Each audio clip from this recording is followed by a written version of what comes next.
एक अधूरी प्रेम कहानी। एक बार की बात है, मैं अपने घर से बाजार की ओर जा रहा था। मेरे घर से बाजार तक जाने के रास्ते में काफ़ी सुनसान रास्ता पड़ता था। कुछ दूर के रास्ते में कोई भी नहीं रहा करता था। मैं रोज़ इसी रास्ते से बाजार जाया करता था। आज भी मैं इसी रास्ते से बाजार जा रहा था। मुझे रास्ते में एक लड़की मिली जो बहुत ही डरी हुई थी। उसे डरा हुआ देख मैं उसके पास गया और पूछा, क्या हुआ, तुम डरी हुई क्यों हो? लड़की ने कुछ लड़कों की ओर इशारा किया। मैं समझ गया। मैं अपने साथ उस लड़की को लेकर उन लड़कों के पास गया। मैं उन लड़कों को कहा, क्या तुम्हें शर्म नहीं आती है? काफ़ी कुछ कहने के बाद उन लड़कों को अपनी गलती का एहसास हुआ। उन्होंने लड़की से क्षमा मांगा। फिर मैं बाजार की ओर जाने लगा। उस लड़की ने मुझे रोका और कहा, मैं यहाँ पर नहीं हूँ, मुझे रहने के लिए किराए का घर चाहिए, क्या आप मेरी मदद कर सकते हैं? मैंने कहा, ठीक है।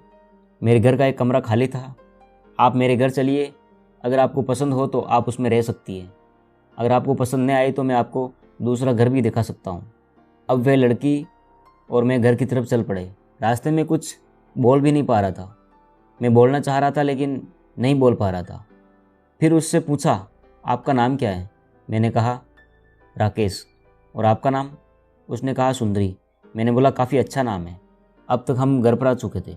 सुंदरी ने मेरा घर देखा और मेरा कमरा भी देखा जिसमें उसे रहना था। सुंदरी को वह कमरा काफ़ी पसंद आया। फिर वे हमारे घर में रहने लगी। मैं उसे जब भी देखता तो मेरे मन में अजीब सी हलचल होती थी। पता नहीं उसके मन में होती थी या नहीं। एक दिन मैं और सुंदरी घूमने जा रहे थे। मैंने सोच लिया कि आज मैंने सुंदरी को अपने मन की बात कहूँगा। हम अपने घर से बहुत दूर एक सड़क पर थे। हम बाइक से चल रहे थे। मैंने सुंदरी से कहा, मुझे तुमसे एक बात कहनी है। सुंदरी से कहा, मुझे भी तुमसे कुछ बात कहना है। मैंने कहा, बोलो सुंदरी। सुंदरी बोली, मैं तुम्हें बहुत पसंद करती हूँ और ज़्यादा खुशी के कारण मैं अपने बाइक को संभाल नहीं सका और हमारे बाइक दुर्घटना हो गया। मैं तो बच गया लेकिन सुंदरी अपने जान को गंवा दी। पर आज भी मेरे दिल में सुंदरी जिंदा है। दोस्तों, अगर स्टोरी अच्छी लगी हो तो हमारे चैनल को ज़रूर सब्सक्राइब करें।